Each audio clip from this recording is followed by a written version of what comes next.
Okay. I think it's funny that I'm like, oh, should we have like a pre-recording meeting and just kind of go over what we're talking about? You're like, no, let's just record. I knew you wouldn't want the attention. Anyway, dig into it. Let's do it. Welcome back to In Residence. I'm Keith. And I'm Laura. Hey, Laura. Hey, Keith. How are you doing today? I'm doing great. How are you? Swell. What do you think we're going to talk about today? I wanted to talk about the idea of attention. And the reason why is it is your birthday week. Oh, jeez. What? Really? Yeah, no, we're going to talk about it. Spring that on me. So it's your birthday week. And one of the things that I always remember around this time of year is that when you were growing up, what you told me is that when everyone gathered around at your house and started singing happy birthday to you, you were inclined to crawl under the table and hide. Yeah. So that got me thinking about attention, because when I was growing up, I was somewhat the opposite. There's videos of me growing up where I'm singing a song and saying, it's my sister's show and she's here to say hello, and just kind of a performer. And then it would focus in on her and then come right back to me. And then it was like a 5-minute outro. Like a monologue. Like a monologue. So it was basically me, a monologue.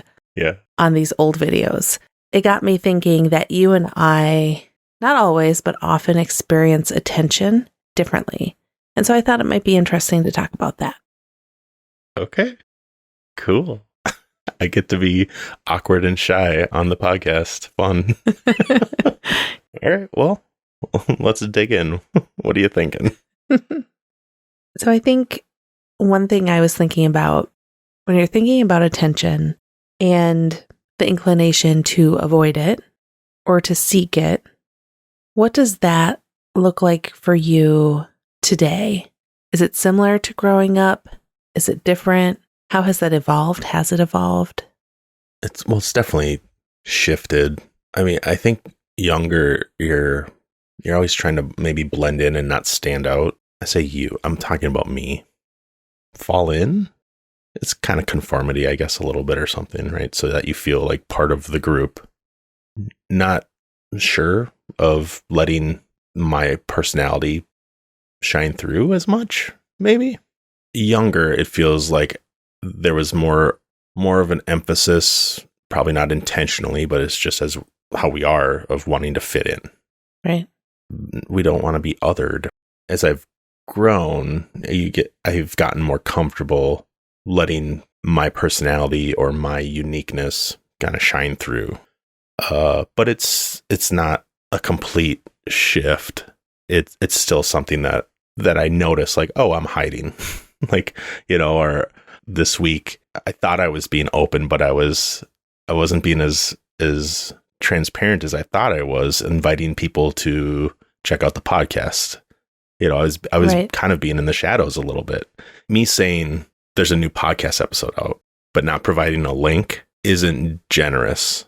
But that's me saying, here, I made this, but I don't want to bother you. And I think I unintentionally left the link off. I didn't realize I didn't, because it was like a sentence of like, here's the link. And then I think I either forgot. So I don't know if subconsciously I didn't want to share it or what. I don't try to do that. I don't try to hide as much as I used to. Like literally hide under the table when I was a kid, right? Because It's just almost too much to take, like that type of attention. I don't know. Not sharing the podcast link. When you're saying that, I haven't even shared the podcast beyond people that know both of us right together. I will say in the last week, I shared with a good friend that I was doing a podcast, and the response was, that is so cool. I want one. Mm-hmm. And I shared with someone at work, which terrified me afterwards. I pointed out that like you didn't tell him what it was called or anything or where to find it though. So it didn't. I like calmed down, like you're probably still safe. But I think at the core of hesitating to share and at the core of not putting myself fully out there my reluctance to do that isn't because I think we're doing anything that would draw negative attention. It kind of goes back to that being seen. I've been thinking a lot about that tension I have around wanting positive attention and knowing that I can't always control if it's going to be positive or negative, but I need to put myself out there. I've been reading a book or article rather about the challenges of college presidents.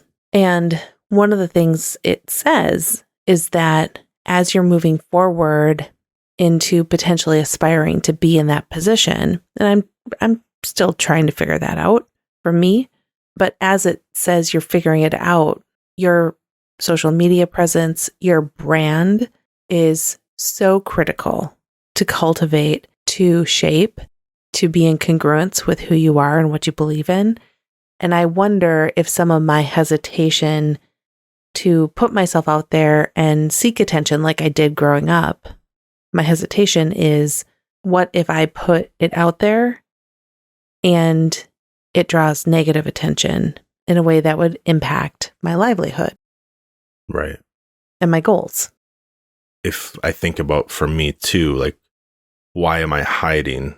Why am I not wanting to be seen? I'm coming at it from, what do I have to lose versus what do I have to gain? And I'm focused more on the discomfort of changing versus the comfort of what could be. I know we've talked about that a few times, but it kind of keeps coming up. It's like, I'm never going to solve that. It's that I'm going to get more and more comfortable. I'm going to become better at recognizing discomfort and realizing that it's okay. And it's actually how you get growth, right? Like when you're doing your seedlings, we set up the fan sometimes, like if it's too cold out, and you create wind, right? Make them stronger. You have to struggle a little bit you got to want it, kind of thing. It's kind of a little bit, but yeah, I mean, that's, and the same like in the gym, the only reason I'm going to make gains in the gym is if I stress my body appropriately to build the growth in the muscle and stuff. So, but in the moment when I'm saying no to an opportunity or attention, I'm getting better at recognizing I'm saying no instead of it just being a knee-jerk reaction to the attention of like, oh, this attention could change the status quo. And that's deep down that my initial response is, don't change. I know what I have now. Let's not change it. At least I know what it is. It's the uncertainty and learning that the uncertainty, the possibility of being seen, of being out in the open, that can be a good thing. Change can be a good thing, right? The growth, the exploration, the adventure that we talk about, that we say we want more of. You brought up being a brand, right? Right. Because that's another thing that kind of sparks in my brain, because I think about that too, is like, that's how do you want to show up? How do people feel when they think about you? It's kind of what we talked about last time with you sharing part of yourself when you're communicating with people. Right. You know, you led into one of the questions I think that I had for you is, how does attention feed into the creative process?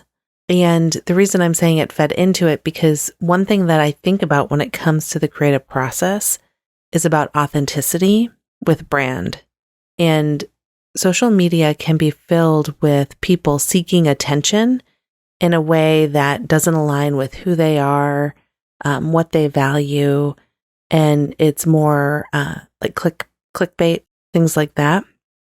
I think one of my biggest fears in the creative process is that I come across as disingenuous. I come across as inauthentic. You think you do? No, that's one of my that's one of my fears. Oh, okay. Well, then you need to be able to be reflective enough to see how you're showing up, right? Because so you in that example, you said people show up differently, like clickbaity. Mm-hmm. Well, I don't know if that's different, because they chose to hit send on that video, let's say. And so when they're showing up in a way that looks like they're selling something and trying to extract money versus provide value, that's showing me what they value. Yeah. I'm sensing more of an uncertainty with you of how do I make sure that I'm coming across the way I want to, which you can't control how other people interpret you. You can only show up the best you can. If it's not for them, it's not for them. And so it's kind of like not taking it so personally, maybe. But like for you, I'm not, like me looking at you, I wouldn't worry about not showing up with all the values that you hold and being misinterpreted. But that's me saying that. Like, that doesn't mean you don't feel that way of like, oh, I hope I'm not misunderstood, you know? Yeah. Because that's really what you're saying is you don't want to be misunderstood. Right. I think you're right that you can't necessarily control that of how other people see you as long as you show up genuinely in the way that you intend. You do the best you can. Everybody has a different antenna, right? And different frequencies, and people tune into different things. I guess it's say we have a goal or something we want to share, right? And we want it to be a huge success. There's always this underlying thing of, I need to change the world. I need to be a huge success. And it's probably not going to be for everybody. And being okay with that, even just doing the math of like 1% of, if 1% of 10% of the population enjoyed something that we did enough to see the value of trading their money for what we have to offer, right, we'd be completely fine. Right. Better than fine. Having the perspective, being able to shift your perspective to see, because it's kind of like, oh, I'm not failing if everybody doesn't like it. It's like, that's a way to stop yourself. Like, well, if I can't fix everything for everybody, then I might as well not try. Like, that's what comes up in my head. Yeah. It's almost a perfection theme, a little bit. Yeah. I mean, that's probably part of the reason why, like, I would like mute myself or hide away too. It's like, well, if I can't do it right, that's not quite the same as like getting sung happy birthday, but the attention, there's a similarity there where if I can't do it right, I'm going to not get the attention I want. It's going to get pointed out that it's not good enough. Mm. We don't need to go there. I think you're bringing up an interesting concept. I remember when child 1 and child 2 were small. They needed attention. They needed our attention. And rightly so. We were responsible for keeping them alive and fed and taken care of. At the same time, I know both of us noticed, and I think most parents probably have noticed, that sometimes when your kiddos are seeking your attention, at first they're looking for just your attention. And then even negative attention is attention. Mm-hmm. And so they start doing something kind of naughty, right? Yeah. I don't know exactly where I'm going with that. You were kind of talking about you can fear that attention might be more negative than you're hoping. That feels like a reason for you to not put stuff out is because if you're misunderstood, you're going to get negative attention. Ah, yeah. Right? Yeah. And I don't want negative attention. Yeah. Because then you'd be wrong. Right. You'd be bad. And negative attention, as you grow up, you learn negative attention is bad attention. I'm taking this a slightly different way that I hadn't thought of. That's why I asked you, what do you think we're going to talk about? Well, this week, about a week ago exactly, I learned that I was going to be on an interview on the radio. I didn't have a lot of time to prepare. It was on a topic I was fairly familiar with. I didn't necessarily want to do it. I was the best person probably at that time to do it. So I ended up doing it. That's life. That's life, right? I always say, pull up my big girl pants and let's go. But at the end of it, I remember texting you and I said, how was it? And you said, it's great. It was great. Yeah. And when I got home that night, I said, okay, so really, how was it? Yeah. And what did you say? I gave you candid feedback because I knew it had already happened and I'm not going to text you what I was going to tell you in person, right? I said, you said about 25 times. But other than that, you spoke well. You spoke to the questions they were asking. You were very informative. You're very conversational. It's just that's something that we're aware of. I'm really aware of because I edit the podcast. And believe it or not, we say and like a lot more than you're all going to hear. I generously cut out a lot of the plosives, the tuts, the ums, the likes, because it's not going to serve anybody that's listening to listen to that. So back to that conversation, I'm like, are you ready? Do you actually want me to answer that question? Or are you looking for affirmation? And you said, I honestly want to know how I did. And I'm like, there was a lot of ums. But that doesn't mean you did a bad job. It just means that we're seeking to improve that. And I could tell you didn't want to hear that too. I didn't really want to hear it, but I know that I'm not going to get better at doing things if I minimize the potential negative feedback or constructive feedback. It wasn't negative. It was constructive. It was honest. You delivered it in a kind way. I sought out and requested kind of that negative attention, so to speak, from you. Well, see, maybe it's not attention though. But I'm attention and feedback. Are they the same? No, I'm sure there's a nuance there. There's a definitely, they're definitely different. You were seeking feedback. Correct. And I am a safe place to receive that from because there's a trust between us, right? Correct. So I don't think you were seeking negative attention. You knew, I think, deep down somewhere, if you weren't aware of it, that I will probably tell you the truth, even if you don't want to hear it. And I'm not saying it to be negative or mean. You have my best interest in mind. Yeah. Yeah. Attention and feedback, I think, are different. There's lots of different forms of attention, and maybe feedback is one of those. Yeah. You got to be real careful which feedback you listen to. I think at the core, something that you need around feedback is you need trust. Because then you're not just seeking feedback from the critic that always praises you. Mm-hmm. That can't possibly be true, is 100% praise. On the flip side, the critic that destroys you, although there could be some constructive things in there, if somebody is only annihilating you over and over, that's not going to be very productive. Yeah, there can be truth in it, but there can be no empathy and no compassion. Yeah. And I'm too fragile for that. And you shouldn't have to withstand that sort of constant, tough criticism. Giving feedback is a skill, and you need to understand where it's coming from and choose wisely who you're allowing to give it to you and choose whether or not you're capable of receiving it. You know, you need to be kind of aware of your state so that you can take it in. Like when I ask you, I'm like, are you looking for affirmation or are you looking for something that you might not want to hear? I think that's good. I will admit, the next morning, I still sat out the recording to hear for myself. Mm-hmm. But I was dialed in to what it was you shared. Mm-hmm. And I remember, I think I texted you something, just really being hard on myself. I don't remember exactly, but it was basically something like, you were right. I said way too many times. And I probably said, we noticed it. You're aware of it.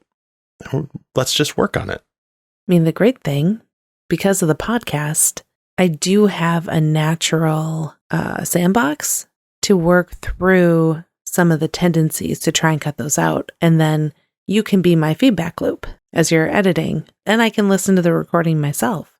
I need to be mindful of how I can be particular also and nitpicky in some ways.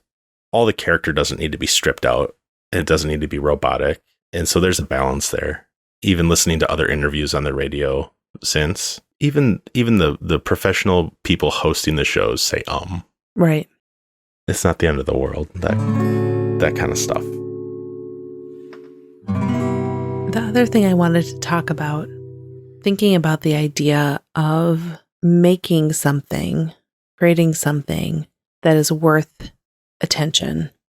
We talk about that quite a bit, and I thought it might be interesting to talk about how do you gauge what's worthy of attention. The market decides. That's the tricky part. And so you need to have empathy for who you're seeking to serve. Okay. So that you can provide something for them that you believe they would value. But in the end, you need to ship it, and the people that interact with whatever it is that you're putting out into the world, they're going to decide whether or not they're going to talk about it and spread it. So how much then do you cater to that? I think the thing I'm struggling with right now is to create something that's worthy of getting attention. Can you create something that is genuinely you and generous and hope that you have 100 true fans? Or do you have to cater to the audience you believe you would want to have? This is so much fun. So this is getting into some Seth stuff. The shorter answer is you're not entitled to show up and be authentically you and have people pay you and give you attention. If you want to be uniquely you and have people pay attention, there has to be compromise, because being completely you, that's authentic. That's not generous. So you're saying I can't set up a webcam and just puzzle all day in my yoga pants and expect people to... You can, but you can't expect people to pay you to do that, let's say. Because I'm not creating value. Potentially. And I'm not articulating this perfectly I think well. It's great. So I was saying is there's compromises to be made. And that sounds really like a huge blow, because why would you want to compromise who you are? I want to be happy with doing what I'm doing. I want to put the best thing out. But if you're shipping something out into the world, you're not the one that gets to decide whether it's successful. Shipping it is the success. Now, is it going to have traction? Is it going to be something that spreads? That's up to the other people. And so your role is, how do I create something the best that I can that I think is going to serve this group of people? And it's going to be so amazing that they can't help but tell another person and another person. That could happen with a viral hit. But really what more, again, recently, it's looking for the long tail, the patience of getting there slowly. You're going to get the same result. It's just going to be over time. I think there's also something about the difference between showing up as a professional and showing up as an amateur, which that's a loaded term too. But what that really means is amateurs do it for the love of the game. If I was an amateur hockey player, I'm not getting paid. I'm there because I love playing the game. Right. Whereas a professional, you're showing up because you said you would and you're getting paid to do it. There's a lot there. I'm talking too much. No, it's making me think of, and this may not be something, but growing up, I really liked watching MTV. Who didn't? If you had cable. You had cable. I always had to go to a friend's house. I really loved watching The Real World. Did you watch The Real World? I saw it. The first season in New York was a whole bunch of strangers in this beautiful house that no one could possibly think that they could afford. Yeah, even with all those people paying rent, if they were, right? Yeah, but just kind of doing their own thing in New York. But I think at the very beginning, it was a really unique concept, but it was kind of boring watching people just live their own lives. And the main commonality was they had this really amazing flat. Mm-hmm. Or in LA, watching John sit and just drink Kool-Aid on the couch. Okay. You probably don't remember. No, I didn't watch it that much. You didn't watch it. Okay. So I think what I'm trying to say, there has to be this, even if you have a good idea or concept that is unique and creative and different than anyone's ever seen before, if you don't attend to cultivating it in some way that draws the attention of an audience to sustain season to season to season, you have to put some attention into creating a product that people will continue to want to engage with. Yeah. Okay. Because the New York season, I'm going back to this. The New York season, it was new and it was fresh. And eventually that newness wears off. Yeah. If there's not something else that keeps getting better and better and more coordinated, perhaps. Okay. So this is storytelling. And you're talking about coming up with something new and original. That's not really going to happen. I don't know if I'm ever going to come up with a completely original idea, right? There hasn't been a completely original idea in a really long time. We're all stealing from each other and putting our own spin and putting our own voice and reinterpreting, making a mixed tape, right? Or taking our things that we're pulling in and kind of mixing it around and putting our own voice on it. But don't you think that's the unique version of it then? That's unique, not original. That's what I'm trying to talk to you about. The story part of it is like, why does Seth Godin resonate with me so much versus another author that talks about similar things but uses different words? I don't think the point is to be original. I think the point is, how do you effectively communicate to people how their life could be different or how you could solve a problem for them? And that's storytelling. That's what marketing really is what is the story that somebody is getting from the asset that I've built that will solve a problem for them. If it resonates with them, they will happily trade their money for what I'm offering. And so, like we talked about branding, we're going to riff on this for a little bit. Okay. Seth talks about this. Think of a famous computer company. Apple. Do I need to name it? Yep. Okay. Yep. If they opened a hotel, what would you expect it to be? I would expect it to be high tech, seamless between all the experiences, from check-in to in the room to if they had like a restaurant, all of that would be seamless. I would say everything might be linked to your phone. There would be ease of use, simplicity, and high tech. So now think about us going to Chicago for a long weekend. Mm-hmm. If we're looking for a hotel, what do we look at first? Do we sort by brand name of a hotel or by price? Normally price. If we go to Best Western, La Quinta, Holiday Inn, it's just a room. We're going to go with the cheaper option. What we're attempting to do in our work, something more than that. And that is the story that people think of when we're offering them something. Apple has a brand, and you know what you're paying for. There's probably a video of Seth talking about it so much more eloquently than me. Let's maybe retrack and recap. You're talking about originality and uniqueness. I hear what you're saying. The thing that I was thinking about when it comes to original versus uniqueness, I wasn't thinking so much that original was like the OG first thing. No one can ever recreate the exact thing. Now I understand a little more about what you're talking about. So, well, the thing that I was trying to say, and I don't know, maybe uniqueness does capture it. I was thinking about even just a musical piece. If I play, it's going to be different than if you play it. It's going to be different than when the composer wrote it, than if my mom or my sister plays it. I guess now I understand what you're saying about original. Like, I didn't write the original piece, but the way I'm playing it is uniquely me. Hopefully. Because a computer can play it exactly as written on the page. But that's not musical. Correct. So there you go. Your intention is to be musical. That's part of your brand, right? Right. I guess computers with AI eventually, it probably will get more and more sophisticated. Oh, it already is. Yeah, I'm sure. You know, it's one of those, I do a lot of listening to things in the car, music, podcasts, all the things. When Hamilton first came out, my point of reference for the music was the original cast soundtrack. Yeah. I listened to it like 900 times at work. Yeah. We listened to it a lot. And when we finally got to go and see it in person in Chicago, it was good, but it wasn't the same. And there were times I'm like, oh, I don't know if I like that as much. Or, oh, that was way better.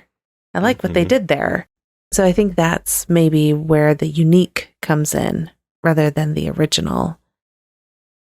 Kind of bringing this back to where we started. If something is unique, it can catch your attention. It might not catch your attention. It's more likely to, right? Right. Like a purple cow. Like a purple cow. That would definitely catch my attention. So how do you make things unique when all the originals have already been made. I mean, that's the real work. That's where the skills of empathy, noticing things, awareness, this is where the work really starts. Who are you seeking to serve? And what is the smallest audience inside of the masses? If you drill down to it, where change is desired, and then the hard work of how do I communicate why what I'm saying and what I'm offering will solve the problem that you're having.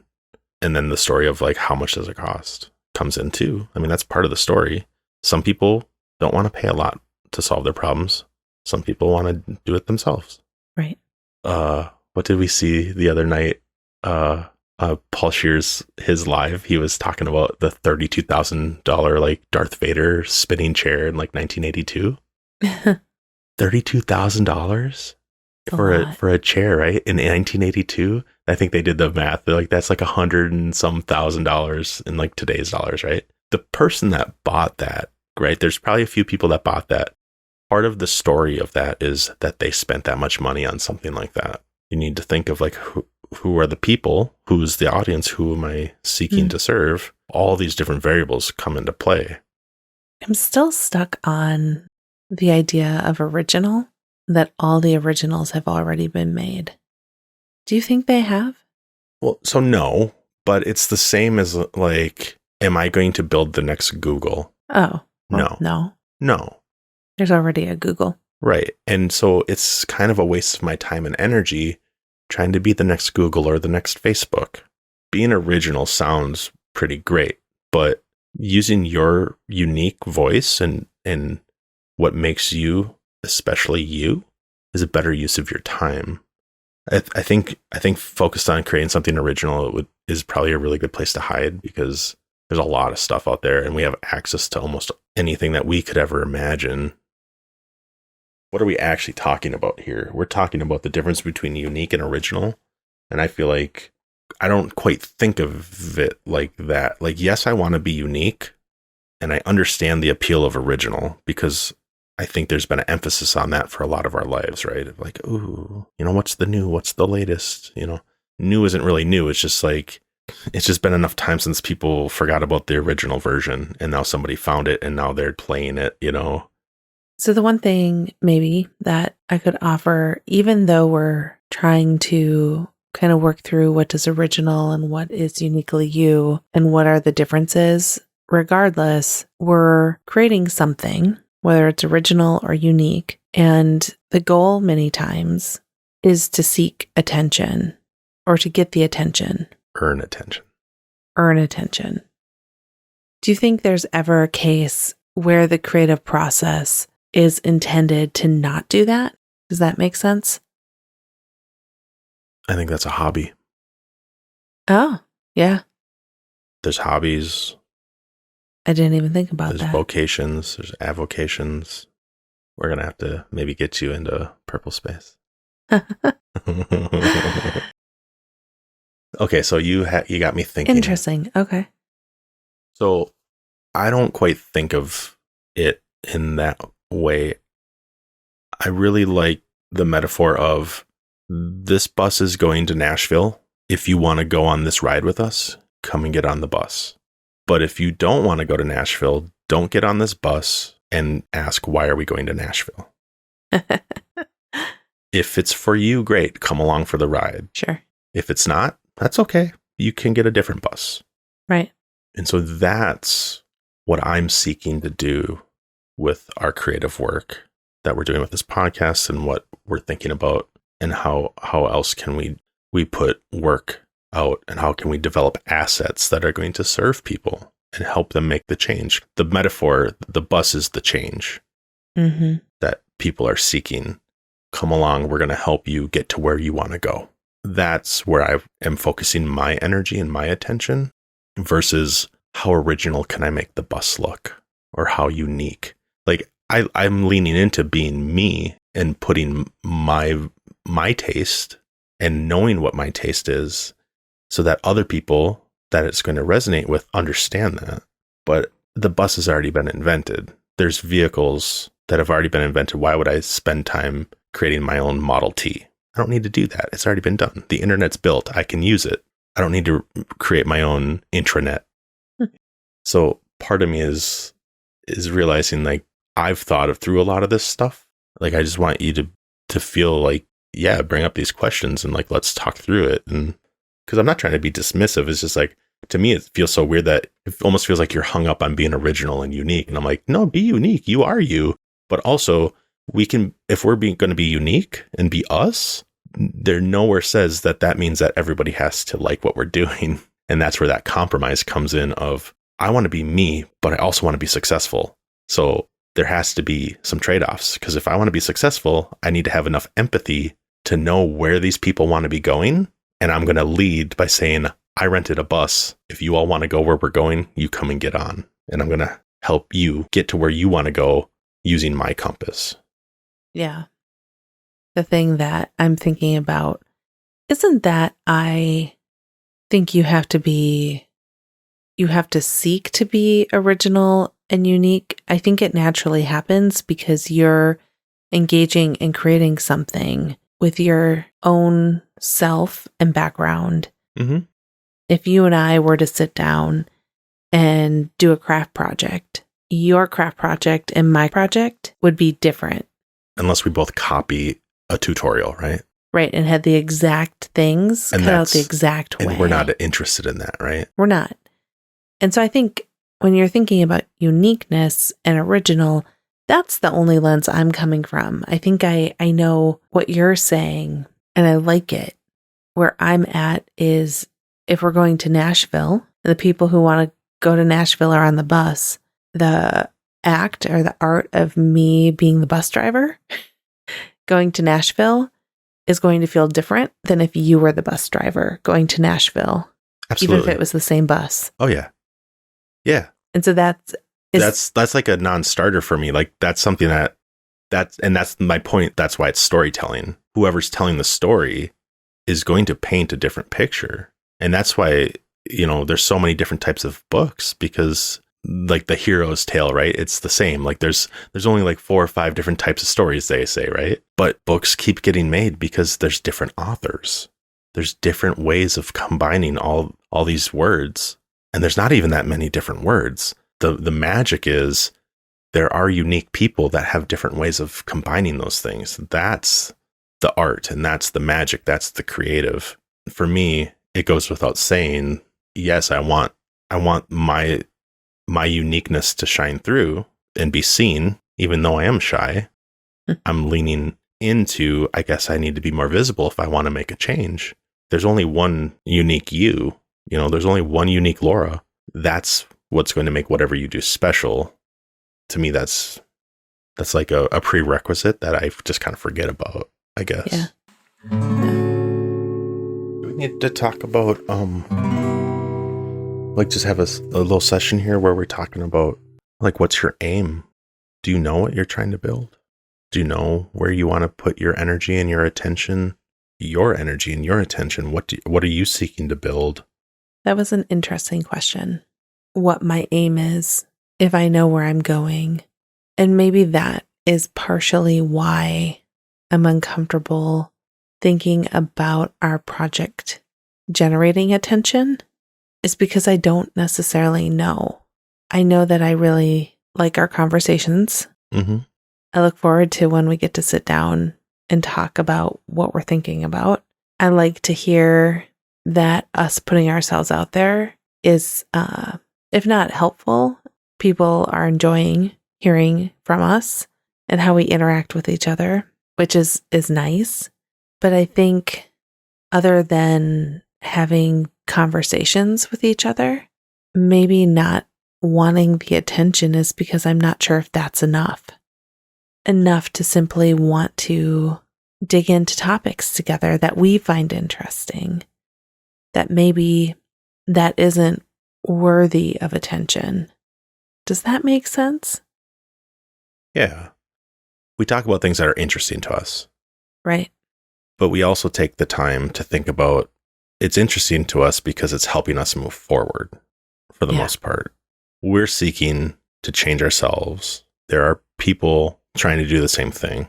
And so if we're talking about it, maybe other people are, or maybe they don't have someone else to talk to it about. Come join us as we have a conversation. Yeah. And you can be part of it.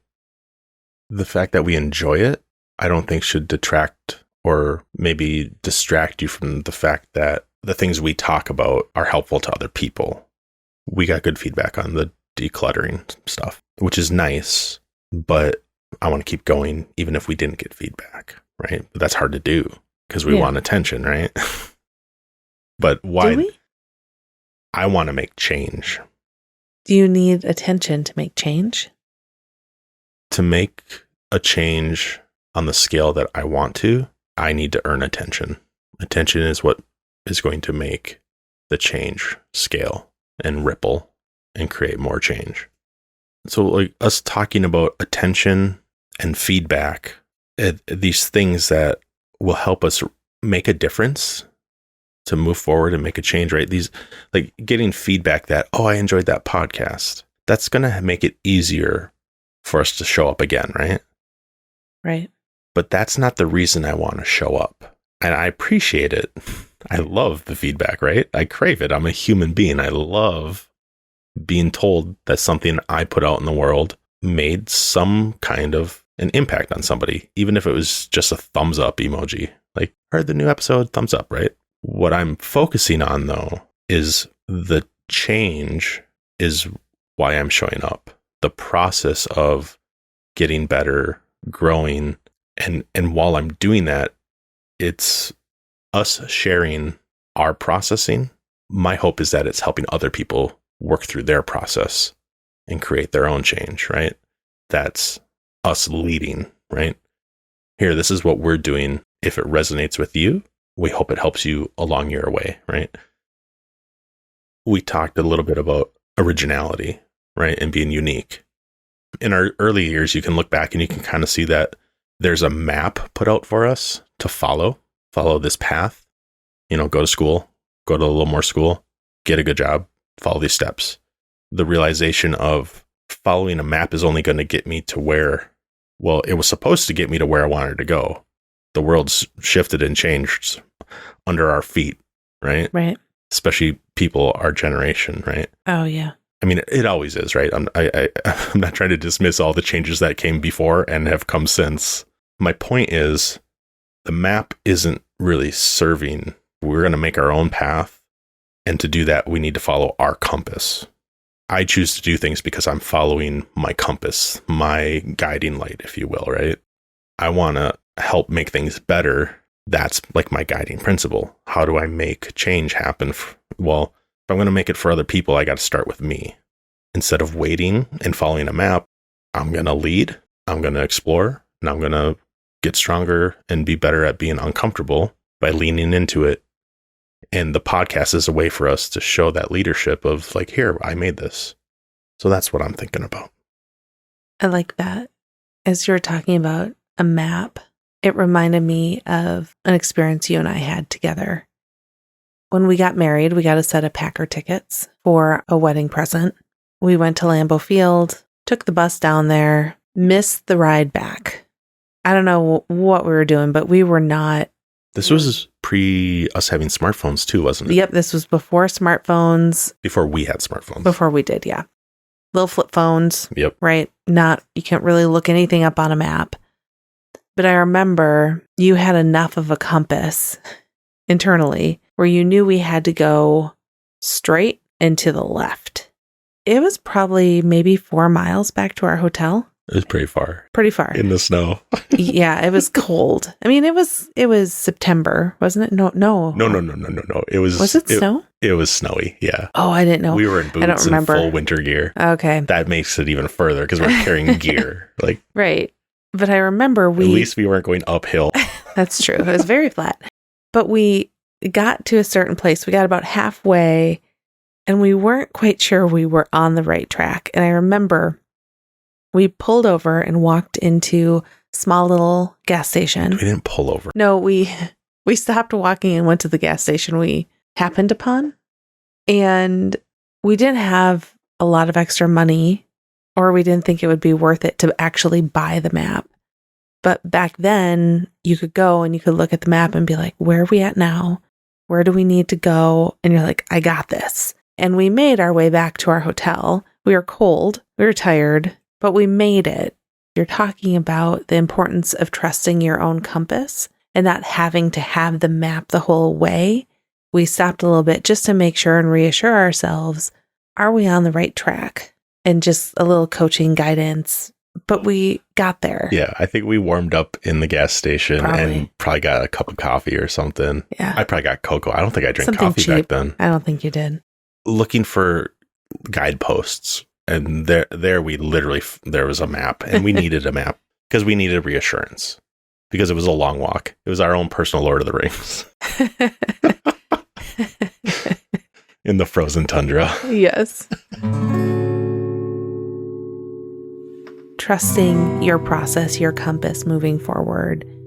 The idea, as you were talking, I think I'm realizing that thinking about seeking attention, I feel as being dirty and not helpful. Mm-hmm. That's an interesting thing to come up for me. As I mentioned right away at the front end of the pod, when I was growing up, I was a show person. I'm like, ooh, let's do a whole dance. But I learned throughout time to share the stage and that trying to get so much attention wasn't generous, that it could be annoying. It could be too much, quote unquote. Yeah.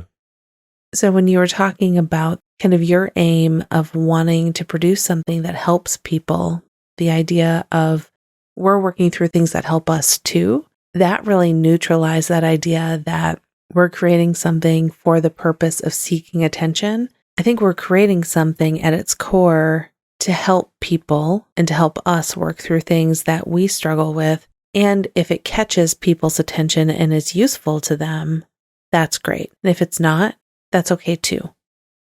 Unless we want it to be more successful, quote unquote, it doesn't have to be different. The attention seeking, that has negative connotations to me also. And like, I'm kind of a stickler for like finding the right word to use, right? Like, and when I'm editing and stuff, I'm like, ooh, maybe this word or that. And you're like, why does it matter sometimes? And I'm like, because it matters. I really like, instead of attention seeking, it's earning attention. That really helps clear that disparity up for me. So how do I earn someone's attention? Well, it's through generosity. It's through providing value to them. Well, what's valuable to people? How do they learn something that's going to help them solve a problem? Whether or not something we talk about helps somebody doesn't matter unless that's success to us. If this is more of a hobby where you and I get to talk, it's a success already because we get to spend time together. Right. But as we're looking to see how can we make more of an impact, we are going to have to start thinking or continue to think, because we are seeking to make an impact. We're not trying to show up just for us. We realize by us showing up for each other and for ourselves, this can have some value to other people who are seeking to change in their own ways also. And so the way for us to become more successful at that is to continue to improve and get better, how to tell a better story or how to talk about things that are going to help people in our audience grow and learn. And if we make something that helps somebody else explain something to somebody, they're going to send it to somebody and be like, they said this at this minute. This is how I feel. Or this is what I didn't have the words for this before.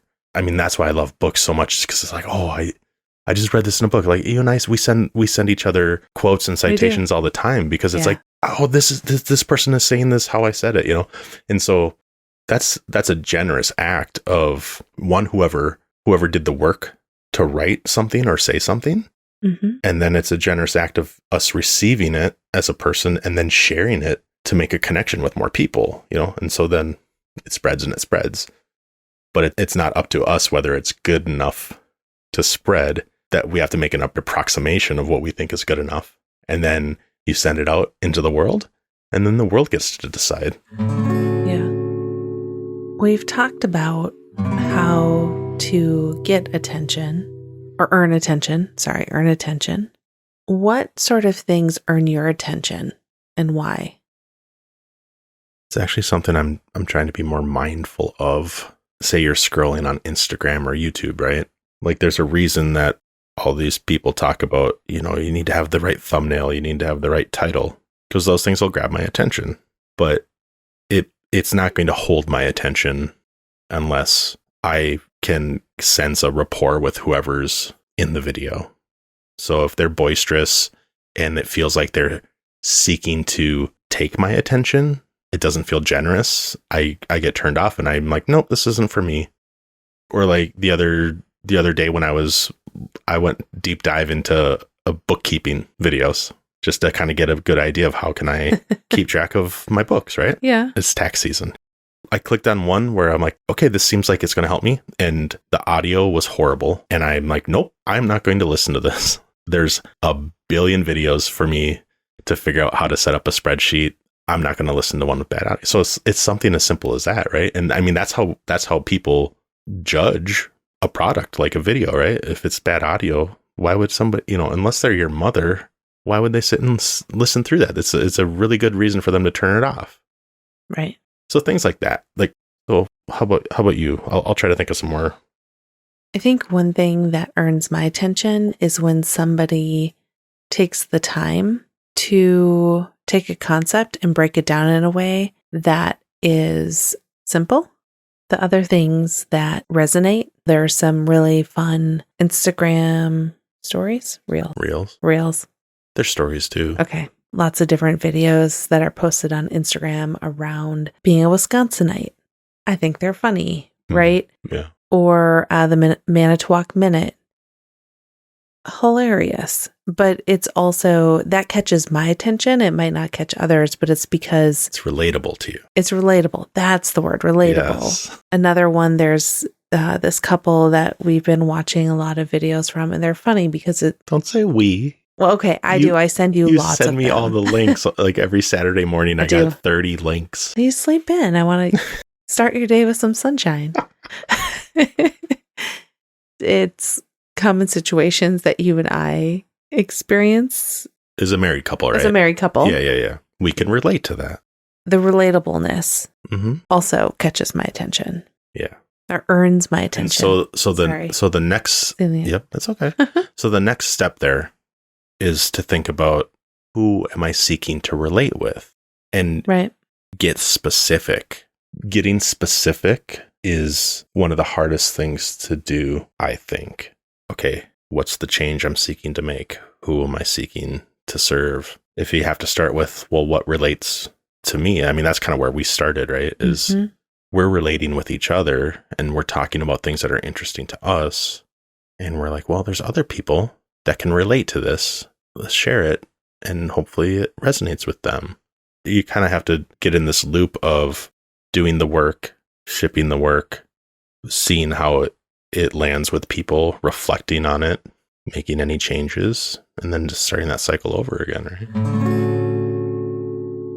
I guess I want to know, are you thinking about any specific work or building any specific assets? Because it's been a while since we've talked about any of your project, or I don't know if you've had a whole lot of time to even think about it, or if you want to go there even, but.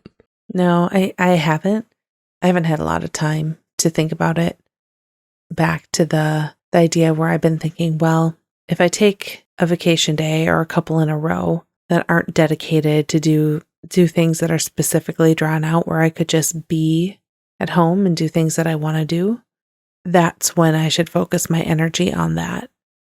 The reason why I'm hesitating a little bit is I've been listening to Mel Robbins and things like that, where she would push and say, don't wait until the perfect day. Don't wait until you have a vacation. I'm trying to not do that right now, too. You should just make progress in the time that you have. Incremental steps, right? Yep. Small things. It's a good reminder. And so, although I haven't made a lot of progress, I will say, I wrote a blog post. You helped me edit and we got it up. Yeah. So that was good. That was a win.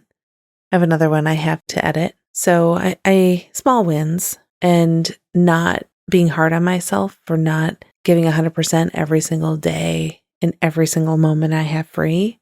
Just to that, I think is important, because then I could really slow myself down because I'll get stuck in that perfection. And well, you didn't do 100%. So your 40% or your 15 minutes, it's no good here. So that's kind of where I'm at. I almost said stuck, but I don't feel like I'm stuck. I just feel like I'm working within my circumstances. I don't think you're stuck. I think you feel a little stuck because you're not making the progress that you desire.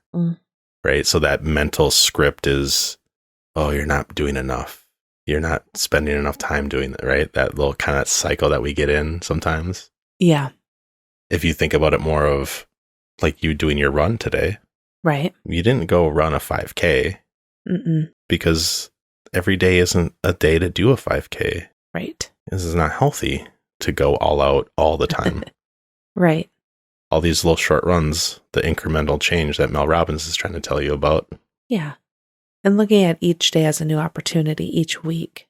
Just because it didn't happen this weekend doesn't mean it can't happen on a Monday. It doesn't always have to be put on hold for the perfect opportunity. I think that's good because so often in my life, I've had things I've wanted to do, but I've told myself, you know what, I'll start that on the first of a month.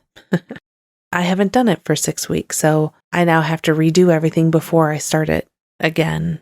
That's not helpful. If I feel compelled to start or to do a portion of it, I should simply just do that. Now we're back into just start, keep momentum.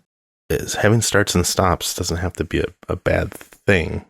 You can build it into your process. You can build it into your system, the slack in the system, right? So that you don't burn out. Right. Should we wrap it up? Yeah, I think so. What do you think? Yeah. Okay. We talked a little bit about resolutions. Do we set them? Do we not? And we talked about quit your resolution day. And we agreed this year, instead of doing resolution, so to speak, that one thing we would do is pick a word and use that kind of as our focus word for the year. So I wanted to check in because we're past the Quitter's Day. We're into the month of February. What was your word and how's it going? My word was intent. It's going pretty good. So intent for me is more about action and moving toward what I'm aiming at. What's the goal? And I'm not quite sure what the goal is in work quite yet, and I'm okay with that. But when it comes to like my health and wellness, the goal is to hit some marks. And for me, it's to lose some weight and to get stronger. And that's going really well. I had a bit of a breakthrough about halfway through the month. Actually, like right after Quitter's Day or something. Actually, now that I think about it. Yeah. That's funny. You double down. Yeah. So that's going really well. And doing my morning pages has been something else I said I wanted. Like that was like my resolution was to keep doing that. And I have. I'm going to keep moving forward. And, quick shout out to our friend Carolina. You haven't met yet, but someday you'll have to meet her. She's great. Sounds good. She gave us a recommendation of this Athletic Brewing Company non-alcoholic beer, right? So good. They're so good because we've been doing dry January and it's turned into dry February for me now too, I think. We'll see. See what happens. But my intent is to be consistent and persistent because I brought that with me from last year. And I'm enjoying having a couple near beers here and there and feeling good. Yeah, the intent is going forward still. How about you? What was your word? My word was strength. Things are going pretty well. COVID threw me a little bit for a loop there because the things I wanted to do weren't as easy or I didn't have the energy to do them. I'm continuing to show up. As you mentioned, I did a run today. So that was good. And I've started doing yoga. So that's been fairly consistent in my morning routine. So that feels really great. And I've been trying to find other ways to de-stress other than late night snacking or a glass of wine. I've been trying to just build that physical and mental strength around things that I'm doing. And so getting good rest as well as finding ways to de-stress and take time for me. And so that's what I've been playing with the last couple weekends. I also got off of Etsy a bracelet to remind me of my word. I thought it was kind of cool. It's a very simple bracelet, but it's strength spelled out in Morse code. It's pretty beautiful. It's just string and like seed beads, but I know what it means. Other people don't really know what it means. When I'm feeling overwhelmed or anything like that, I can play with it and remember that I do have strength, that this too is okay, and I have everything that I need to make a difference and keep moving forward. So I found that physical reminder helpful for me as well. Yeah. Well, if anybody else wants to reach out and share what they're doing to make a difference for themselves or to keep going in the new year, let us know. It'd be interesting to hear. Yeah, that would. All right. Should we get out of here? I think so. All right. Thanks, everybody. Thank you. Bye. Bye.